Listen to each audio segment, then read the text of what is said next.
کتوں نے حملہ کر کے میرے نبی کے گھرانے کو کاٹ تو دیا، لیکن اے کتوں بتاؤ تمہارے یزید نام کا کوئی بچہ بھی دنیا میں ملتا ہو تو لا کر کھڑا کرو، لیکن نہ لا سکو گے نہ یزید کی ضروریت، نہ اس کی اولاد، نہ اس کا نام۔ ہاں اگر گلی کوچے میں کہیں پر بھی جاؤ گے تو حسین نام کا ہر بچہ ہمارے محلے میں نظر آئے گا۔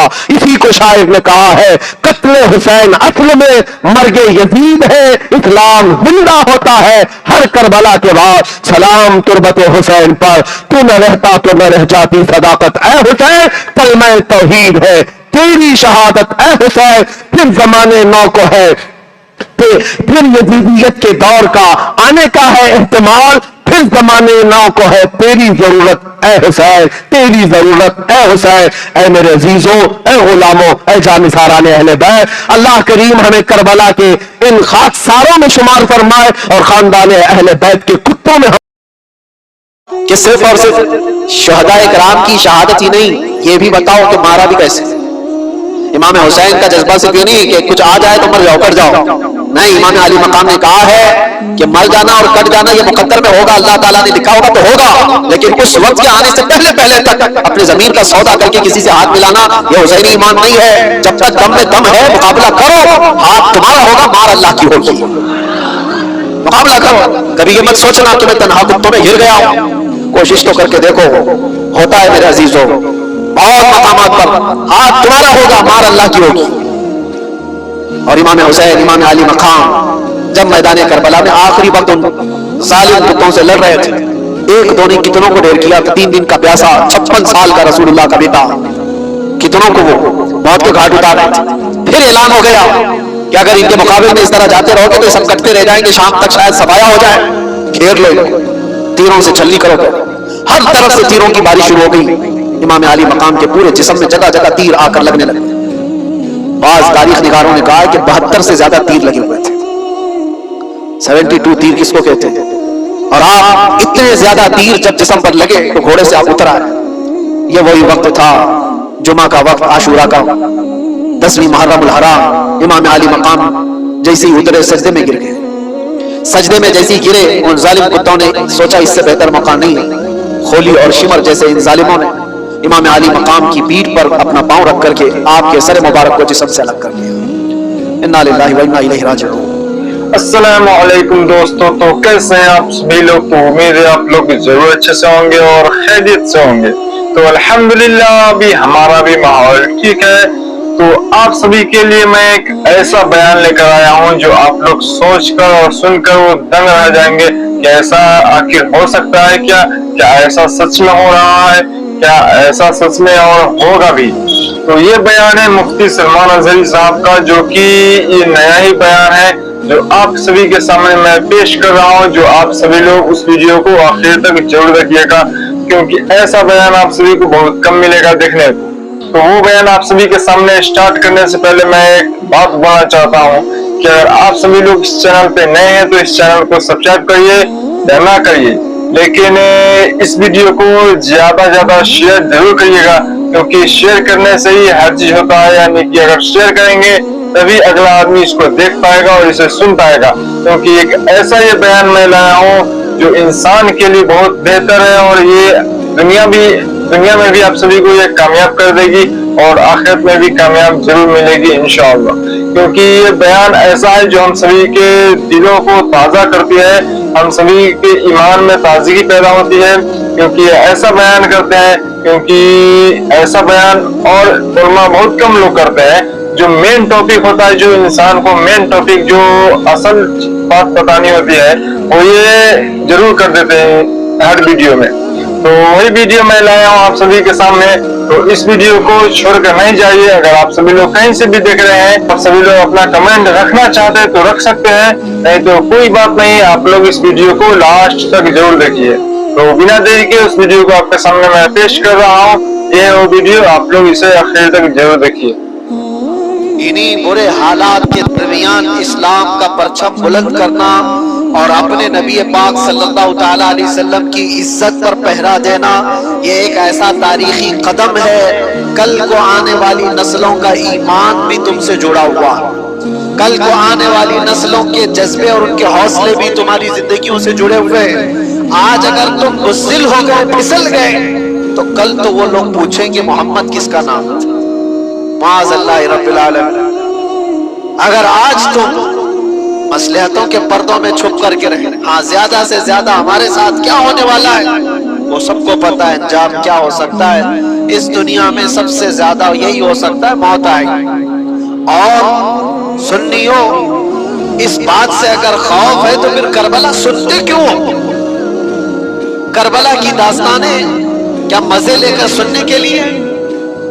سید الشہداء امام علی مقام رضی اللہ تعالیٰ عنہ کو دیکھو، ان کے حلقوں میں تیر چلا کر امام کے ہاتھ میں ہی ان کے بچے کو شہید کیا تھا۔ کیسے وہ اپنے ہاتھ میں بچہ اٹھا کر کے کھڑے ہوں گے؟ ایکسپلین ہم نہیں کر سکتے اس چیز کو، تصور سے بڑھ کر کے یہ چیز جو وہاں بچے پیاسے اپنے دانتوں سے پکڑ لیا مشکے سے، سن کر کے اس ننھے علی اصغر کو اٹھا کر میدان میں تشریف لائے تھے۔ ایک بات یاد رکھیں، جس کے سر پر ہوس طاری ہو اس سے کبھی کوئی امید نہیں لگائی جا سکتی، کبھی رحم کی امید نہیں کر سکتے۔ امام علی مقام نے یزیدیوں کو پکار کر کہا میرے بچے نے تمہارے ساتھ کچھ نہیں کیا، یہ تو بولتا بھی نہیں، 6 مہینے کا ہے، لیکن دیکھو اس کی ماں کے سینے سے دودھ سوکھ گیا ہے، تم اس کو کچھ پانی پلا دو۔ ظالموں نے امام علی مقام کی تقریر سن کر کے دور سے تیر چلایا اور وہ تیر سیدھے علی اصغر کی گردن پہ آ کر لگا۔ نشانہ ایسا تھا کہ حلقوں پر آ کر لگ گیا اور خون کا فوارہ امام علی مقام کے چہرے پر آ کر پڑا۔ وہ کیسا منظر ہوگا جب باپ اپنے بیٹے کی لاش کو لے کر کھڑا ہو۔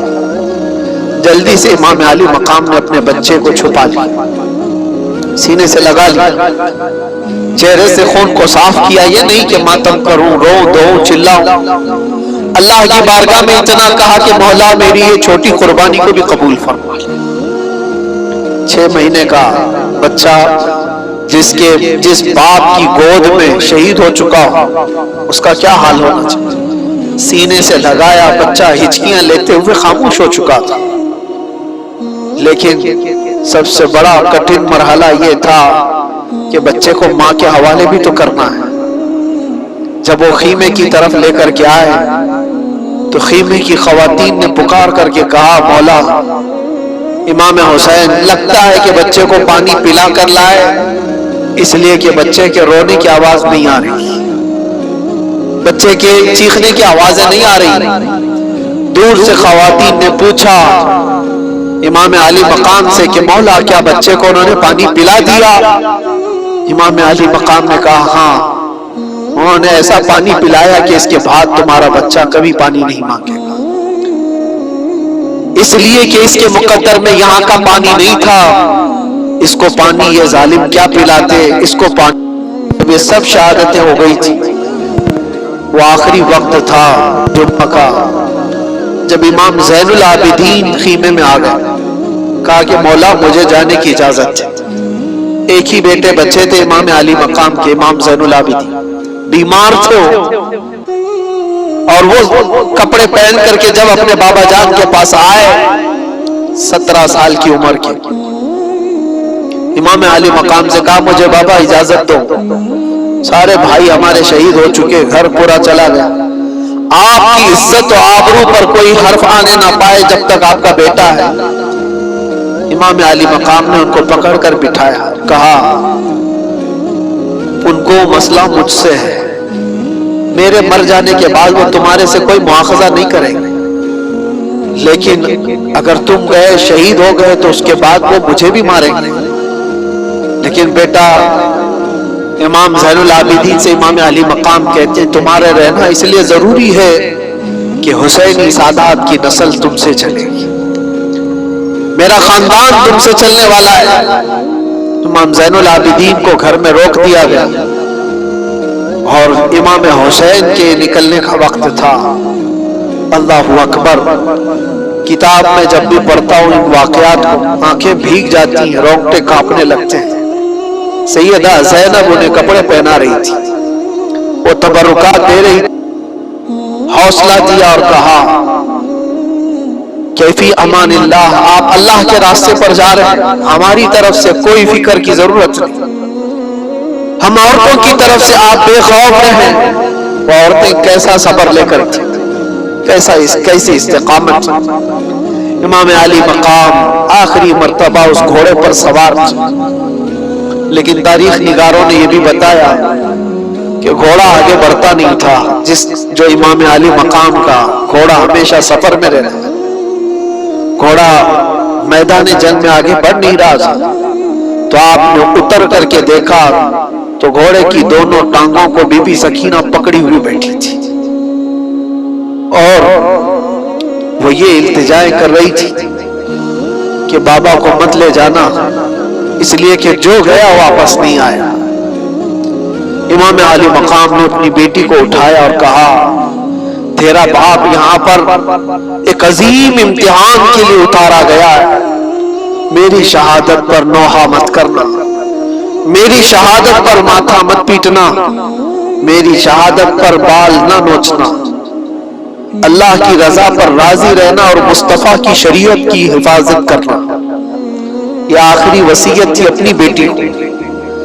اور جب گئے مولا امام حسین، آخری وقت بھی امام علی مقام نے ان کو موقع دیا، یزیدیوں کو کہا اب بھی جو کچھ ہو گیا ہے اس کو ختم کیا جا سکتا ہے، میرے گھر والے سب قتل ہو گئے، اب بھی تم کو موقع دیتا ہوں کہ میرے قتل سے اپنے ہاتھوں کو رنگین نہ کرو، ورنہ قیامت میں کیا منہ لے کر کے آؤ گے میرے نانا کے پاس، کیا جواب دو گے؟ آخری خطبہ بھی امام علی مقام کا میدان کربلا میں گونجتا رہا، لیکن یزیدیوں پر کوئی اثر نہ ہوا۔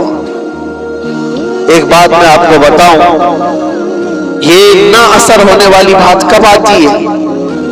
جب کسی پر کوئی بات اثر نہیں کرتی ہے تو یہ وہی مقام ہوتا ہے جب دل دنیا کی لالچ میں مردہ ہو چکا ہو، آج بھی ہو سکتا ہے۔ اور کہا گیا جب کسی کا دل مردہ ہوتا ہے لالچ میں، دنیا کی لالچ میں، اس کے لیے ماں سے زنا بھی کوئی بڑی بات نہیں ہوتی۔ اسی لیے ہمیشہ یاد رکھو، دل کے مردہ ہونے سے پہلے اپنے دلوں کا علاج کرو۔ دل جس کا مردہ ہوتا ہے اسے کوئی احساس ہی نہیں ہوتا کون مر رہا ہے کون جی رہا ہے۔ اسی لیے میرے عزیزوں، وہ یزیدی جو وہاں کھڑے تھے وہ مردہ دل تھے، لالچ سوار تھی، دنیا کی ہوس سوار تھی۔ امام علی مقام کے دیے ہوئے خطبوں کا کوئی اثر نہیں ہوا، ان کو خطبہ سننے کی ضرورت کیا تھی، صرف اتنا دیکھ لیتے چہرے امام حسین میں جلوہ رسول نظر آ رہا تھا۔ کیا ان کو یہ نہیں معلوم تھا کہ یہ فاطمہ زہرا کا لاڈلا ہے؟ کیا انہیں نہیں معلوم تھا یہ حیدر کرار کا لخت جگر ہے؟ کیا انہیں نہیں معلوم تھا کہ رسول اللہ نے کہا ہے اپنی حدیث پاک میں الحسن والحسین سیدہ شباب اہل الجنہ، حسن اور حسین جنتی جوانوں کے سردار ہیں؟ یہ سب باتیں ان کو نہیں معلوم تھی؟ سب معلوم تھی، لیکن تف ہے، لعنت ہے دنیاوی ہوس اور حرص کا کہ جب یہ کسی کے دل پر سوار ہو جاتی ہے تو پھر تمام احساسات اس کے ختم ہو جاتے ہیں، ایک ہی چیز نظر آ رہی ہوتی ہے، دنیا دنیا دنیا۔ وہ نسبتوں کا احترام نہیں کرتا۔ لیکن تذکرہ امام حسین کا اس لیے ضروری تھا کہ آج کی یہ رات مولا حسین کی کیسی رات رہی، جب آپ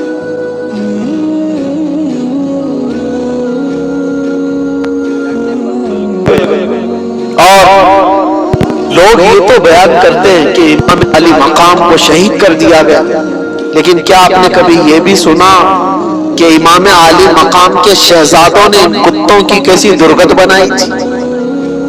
ایک شہزادے نے 100 پر حملہ کیا تھا، ایک شہزادے نے 100 پر حملہ کیا ہے، اسی لیے تو وہ مقابلہ تنہا کر نہیں پاتے تھے۔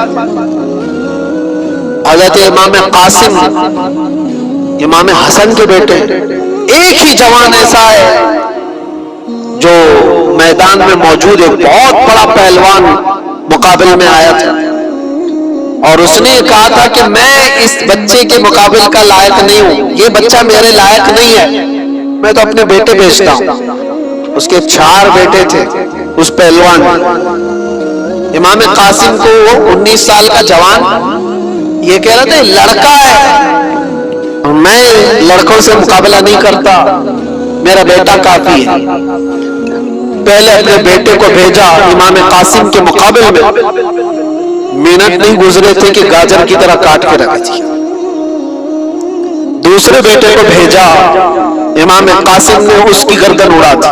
تیسرا آیا، تیسرا بھی مر گیا۔ چوتھا آیا، چوتھا بھی مر گیا۔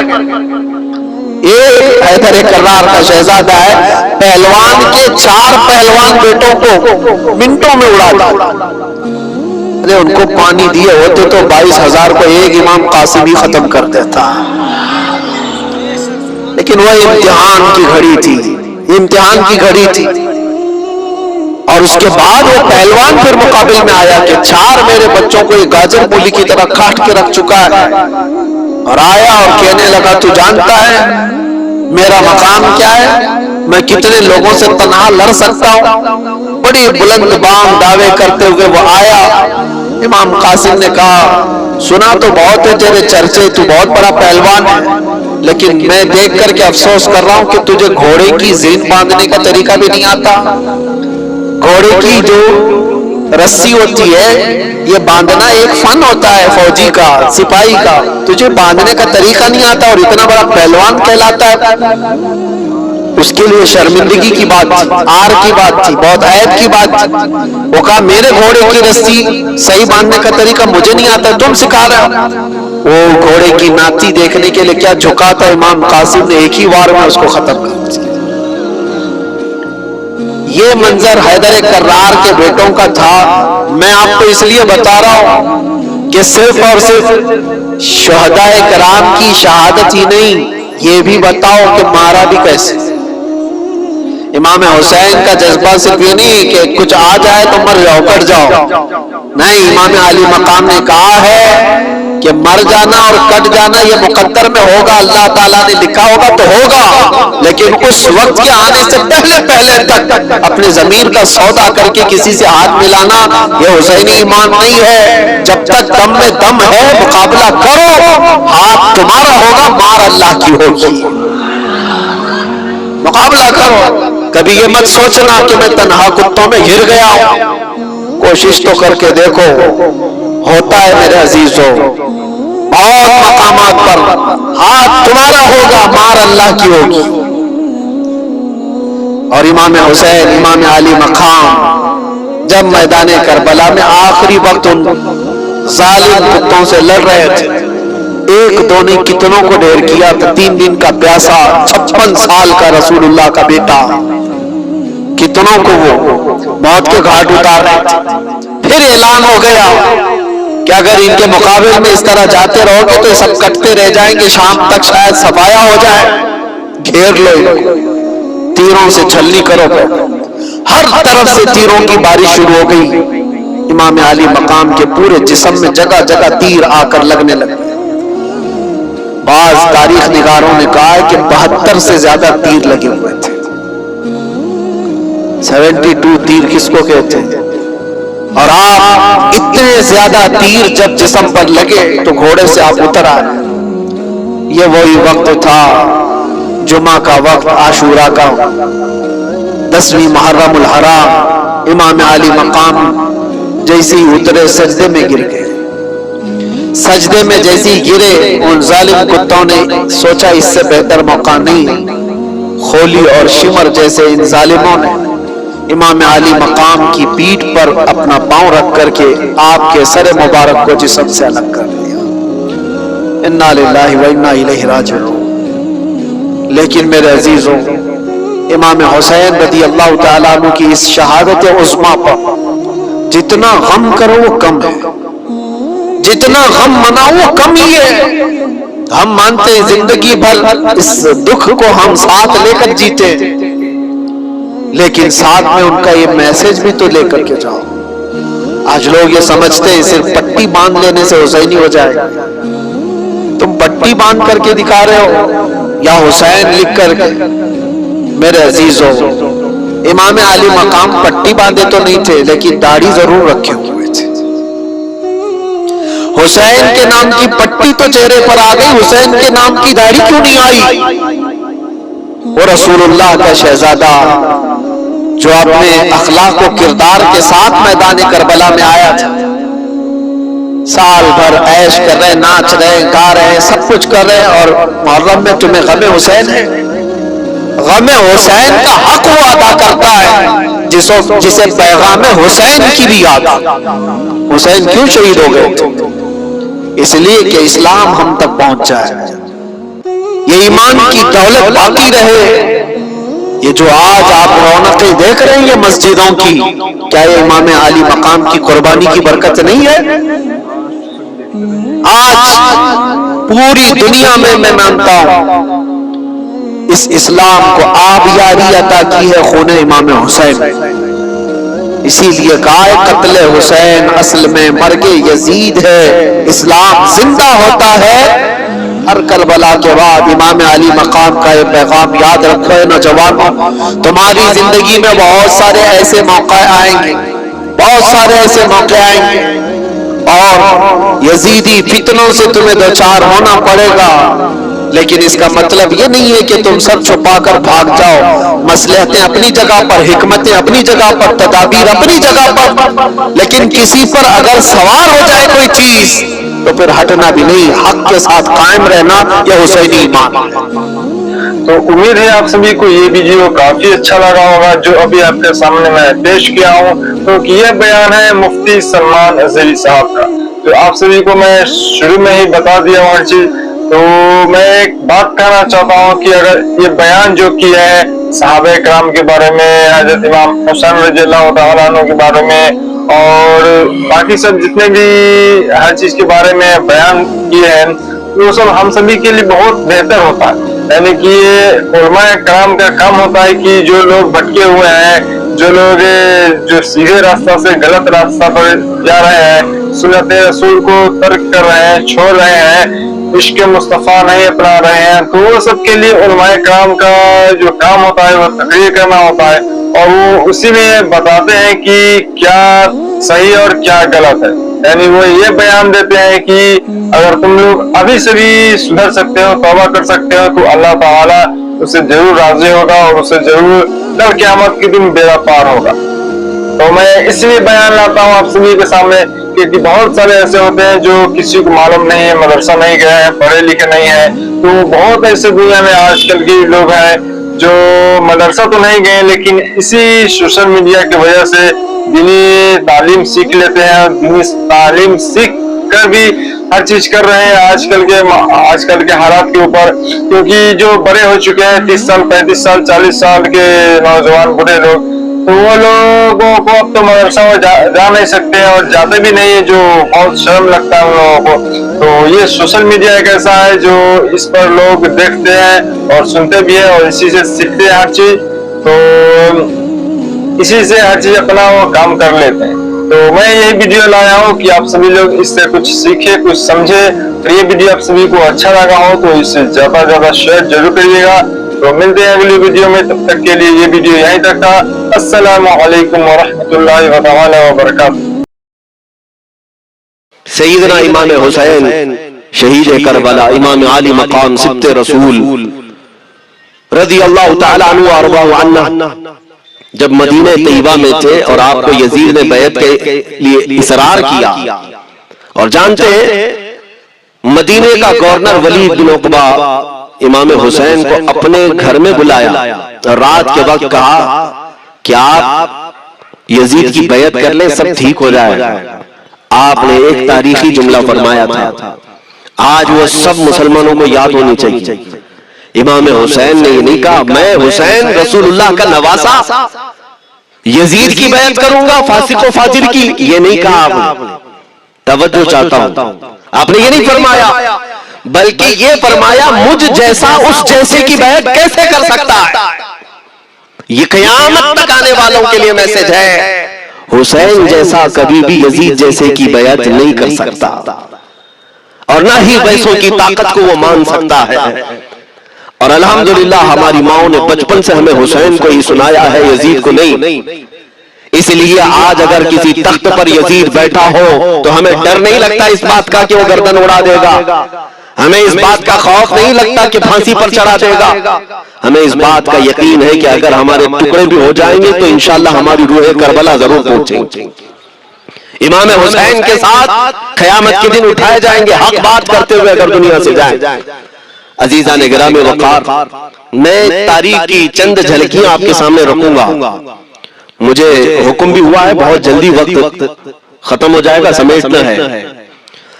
میں چند مثالیں آپ کے سامنے رکھتا ہوں۔ طاقت کسے کہتے ہیں، قوت کسے کہتے ہیں؟ جیم میں جا کر باڈی بنانے والا طاقتور ہے، کاجو بادام کھانے والا طاقتور ہے، مکے مارنے والا طاقتور ہے، کون ہے طاقتور؟ طاقت کسے کہتے ہیں؟ میرے عزیزو، اصل طاقت تو یہ ہے کہ تم استعمال اپنے ہاتھ پر کچھ بھی نہ کرو لیکن کھلبلی دوسروں میں مچی رہے، یہ اصل طاقت ہے، یہ رب تعالیٰ کی طرف سے دی ہوئی ہوتی ہے، انعام۔ ورنہ آپ سوچ سکتے کہ حسین اعظم کے ساتھ جو لوگ آئے تھے وہ کل قافلہ کتنا تھا؟ الگ الگ روایتیں، امام حسین کے ساتھ 135 لوگ تھے، بعض روایات میں ہے 96 تھے، 96 لوگ تھے، بعض روایت میں 82 تھے، شہید ہونے والوں کی تعداد 72 ہے، لیکن اس بات پر اکثر علماء محدثین کا خیال ہے کہ 82 لوگ تھے، 82 لوگ تھے۔ 82 کے مقابل میں کتنے لوگوں کو آنا چاہیے راستہ روکنے کے لیے؟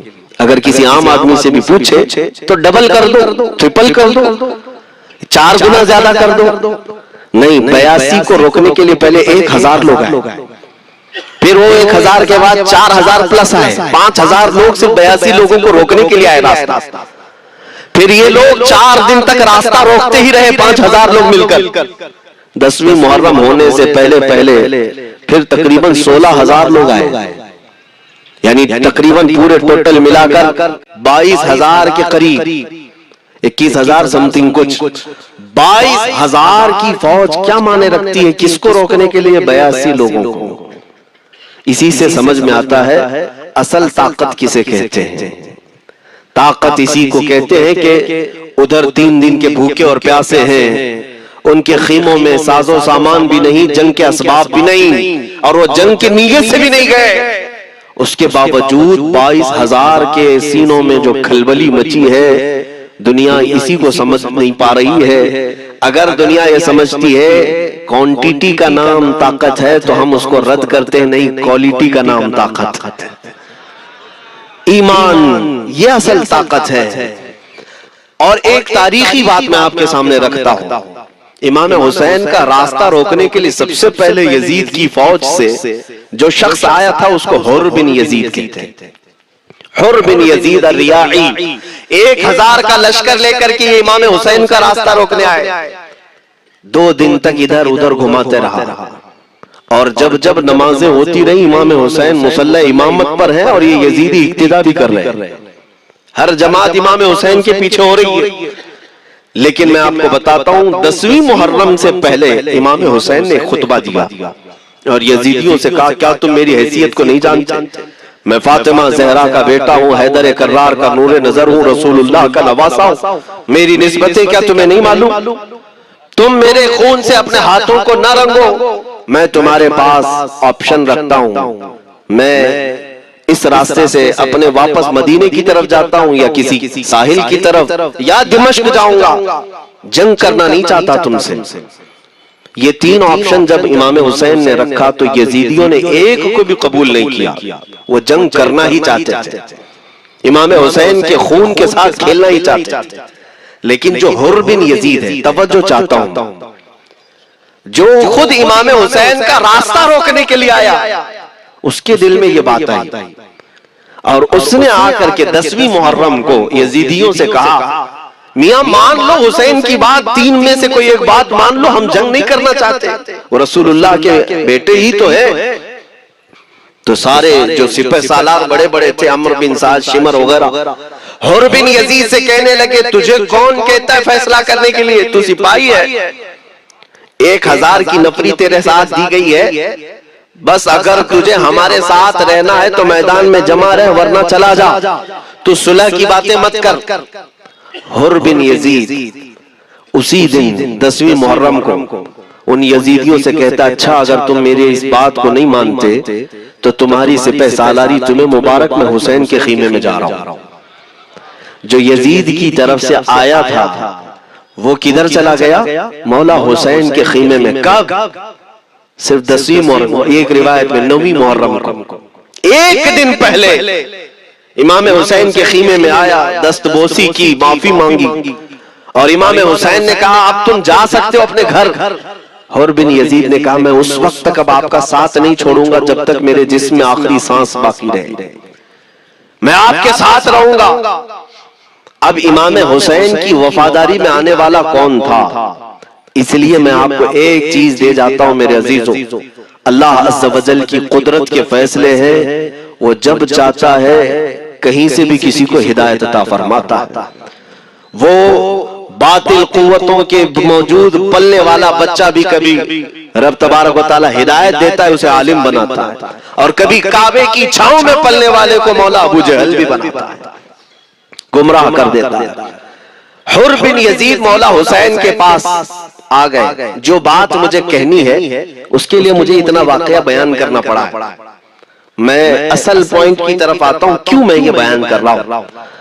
جب 10ویں محرم کو جنگ شروع ہوئی, عمرو بن سعد نے تیر چلایا, تو جانتے ہیں خیمہ حسین کی طرف سے سب سے پہلے میدان میں اترنے والا یہ حر بن یزید ہی. یہی اترے اپنے گھوڑے پر سوار ہو کر انہی یزیدیوں سے لڑنے کے لیے جن کی فوج میں یہ آئے تھے, ان کے مقابل میں لڑنے کے لیے گئے. اور جب لڑنے کی ابتدا ہوئی صبح سے دوپہر کے قریب تک وہ لڑتے رہے, زوال تک. اب جو بات کہنا ہے توجہ سے سنو.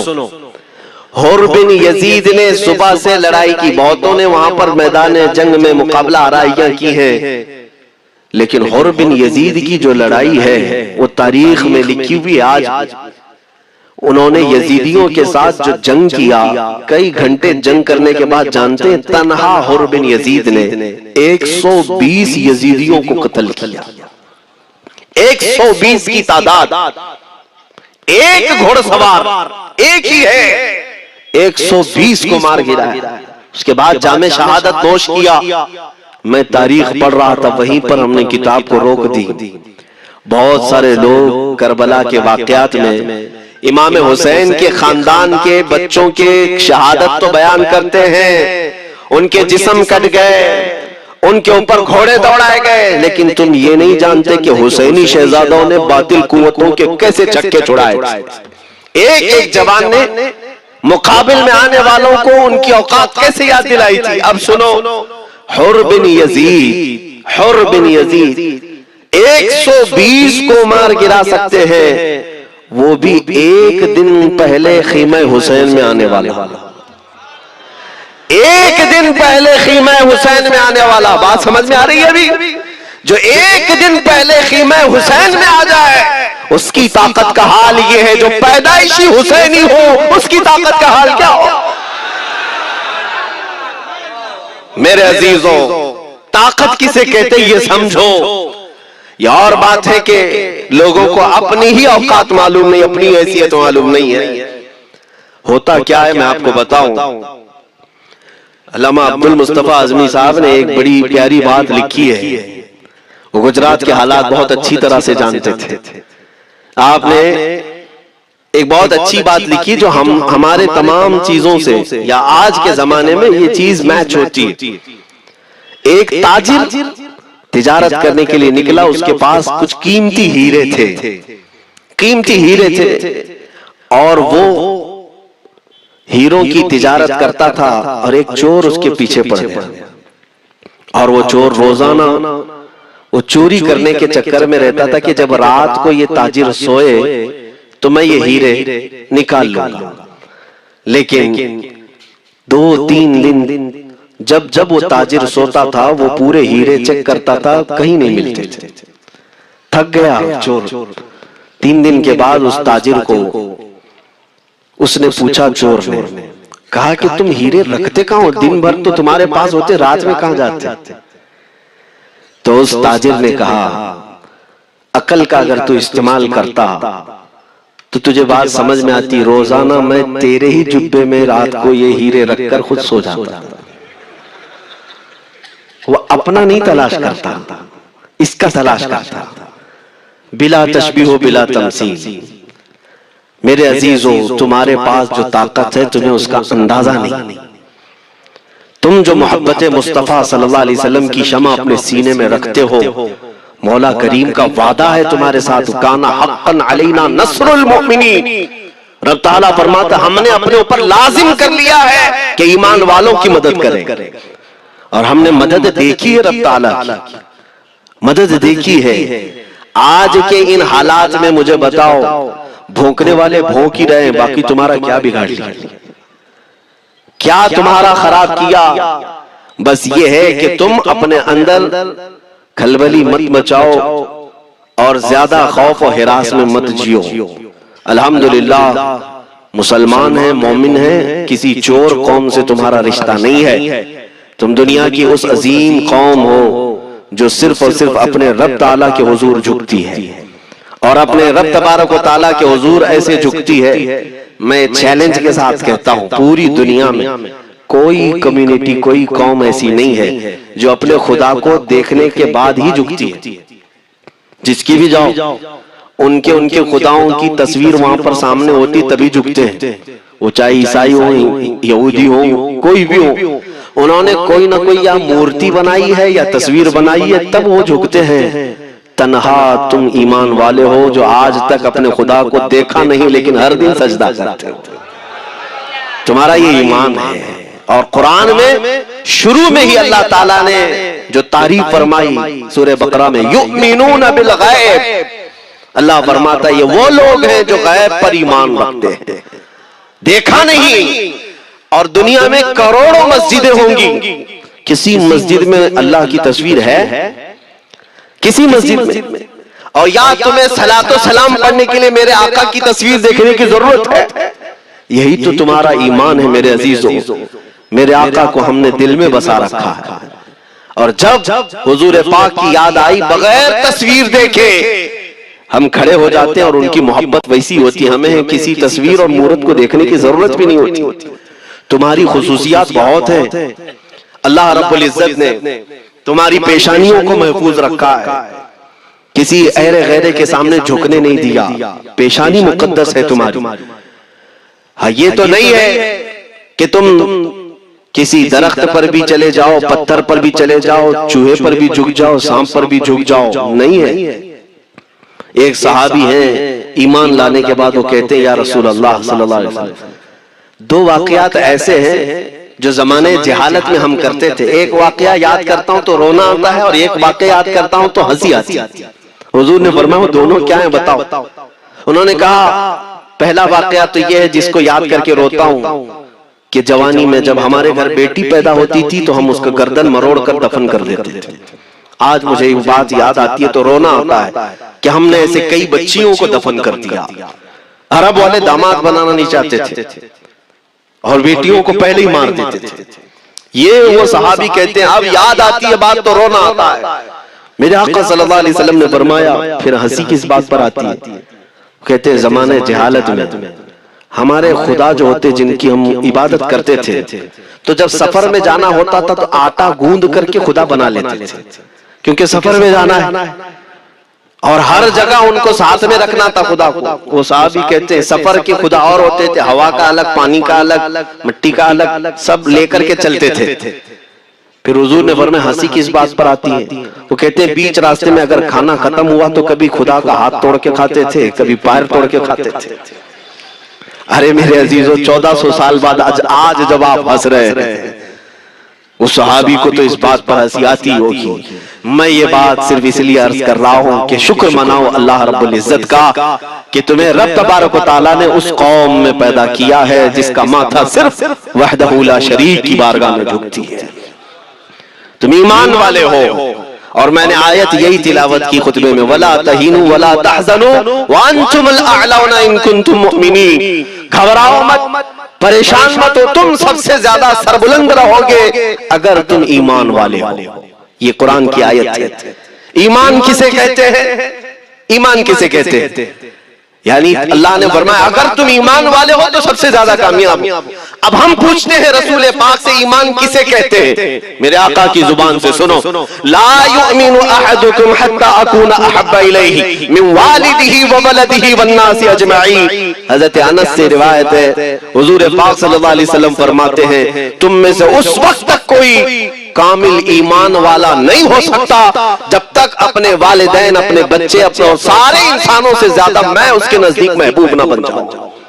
حضور سے کامل محبت جب تک نہ کرو گے تب تک ایمان بھی کامل نہیں ہے۔ خلاصہ کلام یہی ہے کہ محمد سے وفا تو نے تو ہم تیرے ہیں، یہ جہاں چیز ہے کیا لوح و قلم تیرے، بس اسی بات پر آپ کو آنا ہے۔ اقبال بھی یہ کہتا ہے میں جرمنی گیا، یورپ کا سفر کیا، وہاں کی ترقیوں کو دیکھا اور وہ لوگ بہت آگے بڑھ رہے تھے، میں اسی لیے سفر کیا کہ میں وہاں تحقیق کر کے آؤں، دیکھوں اپنی قوم کو آ کر کے میں بتاؤں مسلمانوں کو کہ کس فیلڈ میں تم جاؤ گے تو کامیاب ہوں گے، سائنس میں، فزکس میں، جغرافی میں، کیمسٹری میں، میتھس میں، کون سی فیلڈ میں تم جاؤ گے تو زیادہ ماہر ہوگے۔ کئی سال اقبال نے وہاں کی خاک چھانی، تحقیقات کیا اور واپس جب آیا اپنی قوم کی طرف، علامہ اقبال کہتے ہیں میں ساری دنیا وہاں کی یورپ کی چھان کر کے آیا، یہی دیکھنے گیا تھا کہ میری قوم کس میدان میں اترے تو کامیاب ہوگی۔ تو لوگوں نے پوچھا کیا وہ تمہیں راز مل گیا؟ وہ کہتے ہیں ہاں مجھے راز مل گیا۔ لوگوں نے پوچھا کس میدان میں اترے؟ تو وہ اقبال کہتا ہے میں تو راز کو پہنچا، اپنی قوم کو بتاتا ہوں تمہاری ترقی کا راز صرف اتنا ہی ہے کہ محمد سے وفا تو نے، کہ محمد سے وفا تو نے تو ہم تیرے ہیں، یہ جہاں چیز ہے کیا لوح و قلم تیرے۔ ساری کامیابی کا اصل راز میرے آقا سے بے انتہا محبت ہے۔ میں دینی شخصیات کی بات اپنی جگہ پر، جس کو آپ دنیاوی علوم کہتے ہیں، لاؤ میتھس کا کوئی بہت بڑا ماہر ریاضی دان یا کوئی سائنٹسٹ آپ کو ایسا لگتا ہو، لاؤ میرے اعلیٰ حضرت امام احمد رضا فاضل بریلوی کے سامنے۔ جانتے ہیں آپ اس اعلیٰ حضرت فاضل بریلوی نے 55 علوم پر اپنی تحقیقات لکھ دی ہیں، باقی جانتے کتنے تھے وہ اللہ ہی بہتر ہے۔ ایک بات میں آپ کو بتا رہا ہوں، میتھس میں، میتھمیٹکس میں ان کے پاس ایسی ایجادات تھی۔ ایک کتاب اعلیٰ حضرت نے لکھی ہے جیومیٹری پر، آج کے بچے جو کالج پڑھتے ہیں وہ جانتے ہوں، جیومیٹری کی بھی کئی اس میں اقسام لکھی گئی ہیں، اور اعلیٰ حضرت نے ایک کتاب لکھی ہے کشف العلہ عن سمت القبلہ، قبلہ پہچاننے کا علم۔ تم تو آج وہ کمپاس لے کر کے پہچانتے ہو نا، اب تو موبائل میں آ گیا، موبائل کو گھماؤ، ادھر دکھا رہا ادھر دکھا رہا ادھر قبلہ۔ میرے عزیزو اسلام مشینوں سے نہیں چلتا ہے، اس کا سیل چلا گیا تو کیا تمہارا اسلام چلا جائے گا؟ اس کی بیٹری چلی گئی تو کیا تمہارا دین چلا جائے گا؟ نہیں، اسلام مکمل قواعد اور ضوابط کے ساتھ ہے، ساری مشینیں ختم بھی ہو جائیں، اسلام نے تمہیں قاعدے بنا کر دکھائے ہیں پریکٹیکل۔